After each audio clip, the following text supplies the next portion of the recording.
This is Kamera. Points in the Bible, day number 92, 1 Samuel chapter 21 through 24.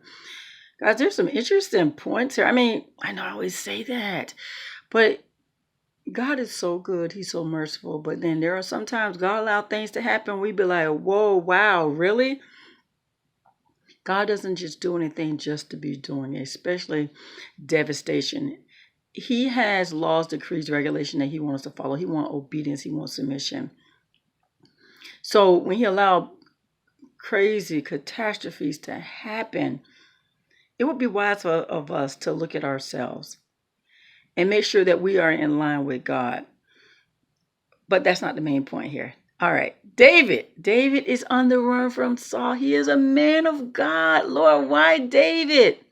Why David? He's a man after your own heart. Are you allowing him to go through this? As Christians, we feel like, why? I'm doing everything I'm supposed to do that Lord want me to do. Why am I going through so much? Why? And this is the thing. David was anointed king, the next king. But he is not having it easy. He is not. So he's on the run from Saul. Saul's the current king. And so he went to Samuel, which we read previously, which was a man of God. God kept him safe there. He goes to another man of God. He gets food, everything he needs, food and a weapon. It was Goliath's sword. Unfortunately, there was someone there. There was someone there who reported to Saul that he saw David go to this priest Ahimelech, and he gave him food. He gave him the sword of Goliath. See that part right there. He accidentally saw him. No, nothing happens unless God allows it to happen. And so you had, what is his name, Doeg the Edomite, who, he's very ambitious, by the way, because Saul was upset that Ahimelech helped David in his escape. Ahimelech was like, I didn't know. He's your son-in-law. He's your commander. He's the captain of your bodyguards. I didn't know that he was on the run. Saul is so blind with his hatred and his envy that he decides to kill Ahimelech, the priest of God. Isn't that something? Number one, I love the fact that David is running to the man of God to help him out. That right there is a beautiful thing, and God has given him everything he needs. He went to people who could help him. For instance, with Samuel, he spent some time with Samuel, and that was a beautiful thing, and God protected him. Saul heard about it. Yeah, and Saul and his people who sent, things happened, but he's going to another man of God who helped him and gave him what he needed.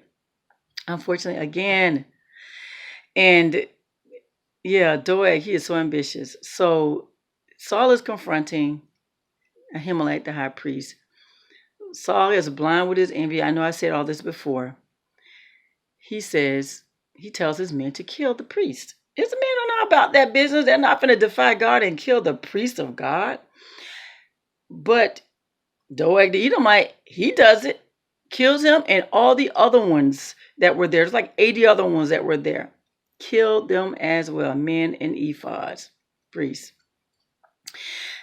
Then he goes and he kills their families. And I mean, it's terrible. God is allowing these men of God to be good. But what we got to understand is this. What else was going on in Israel? What was going on in the ministry at that time? What was going on? We're not spending time on that. But when God allows a huge catastrophe like that, devastation to happen, and it started right there in the church, there were other things going on that if you go back and read scriptures, and even forward when you read scriptures, you'll see that God allows things like that to happen in the church when he's had enough. He's had enough. So we don't know their story at this time, but if we know God, which his scripture shows us and tells us who he is, and he had his promises and everything, and his regulations and all that other stuff, we know that God don't allow stuff like that to just happen. So we're going to move from there. One of the sons, he escaped. One of Ahimelech's sons escaped, and he goes and tells David what had happened. And David feels bad. He said, I saw Doeg. I figured he was going to go back and tell Saul. And he feels really bad about this. And so he tells, what's his name, Abiathar, that he will protect him with his life. They have the same enemy. So, guys, that's a point you have to remember, that nothing happens that big unless God is sick and tired and something's not right. I'm not talking about the individual deaths. We're going to die. Everybody's going to die. But a huge catastrophe like that. And I love the way David is running to the man of God, and God is giving him what he needs. But then again, he's a man of God after God's own heart. Why is he going through this? I'm a woman of God. Why am I going through so much? I'm a believer. I love you, Lord. I'm obedient to you. Why am I going through this? Those are some of the things we question God when we're going through, right? But get this, David, he escapes and he goes to this hiding place in this cave. He gets followers. People who, his brothers, relatives, people who knew David, people who believed in what he was doing. And then he had a lot of scoundrels who didn't have anything else to do. And they followed David. David had a huge following.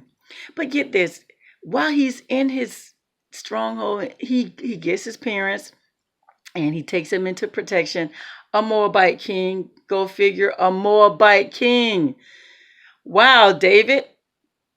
Moabite king helps him and keeps his family safe. And so it's interesting how there's these people of Keilah. The Philistines are terrorizing them. And so David takes it to God. Even going through, he takes it to God and said, Lord, do you want me to fight these, go against the Philistines? And so God says yes. But his men are like, wait, are you serious? We have our own problems. So he takes it to God again and said, do you want me to go against the Philistines to help, the people of Keilah? God says yes. Isn't that something? And he is still working for God, even though he's got his own problems. People, a lot of people like to stay away from God or the church when they're having their own problems, but don't do that. That's where your edification comes. That's where your strength goes to help you to endure. So don't do that. Don't stop serving. Don't stop seeking God. Don't stop going to church because you have your own problems. The church is going to help you through your problems. I'm telling you, I know this from experience. You need that. Churches, I always say church is the biggest support system. No one is perfect in any way, but why would you leave a surrounding that can help you more than any other? And that's Satan's job, to try to discourage you. And so David, Saul hears that David is in Keilah, and so he goes and David seeks God again. And God tells him, yes, Saul is coming. And yes, the Keilah people are going to betray you. So then he goes on, and David has a great following. But get this, there comes a point where Saul was coming in, where David was his new location. Saul was closing in on him. God is so good. First of all, you had Jonathan, who comes and he finds David, and he encourages David. And he feels that when David gets in position as king, that he's going to ride next to David. Yeah, but they are close. There are sometimes we want people next to us, and when we make it to a certain point, that's not meant to be. So keep that in mind. So at one point, Saul was closing in on David. God gave him a way of escape. Philistines are terrorizing your land. So Saul had to leave. There's another time where David was this close to Saul, where he cut off a piece of his clothing, and his men were like, take him. But David, his conscience, don't go against your conscience, guys. Don't go against your conscience. David felt bad. His conscience said, no, this is God's anointed. I should not kill him. Don't go against your conscience. Don't go against. Seek God for direction. David was that sensitive to God, to God's spirit, that he felt that because Saul was anointed by God, it was not his place to kill him. And so he didn't kill him. And he let Saul know, I was just as close. Here's a piece of your garment that I cut off. Isn't that something? So, yeah. So Saul, he calls out to Saul, let him know I was just that close.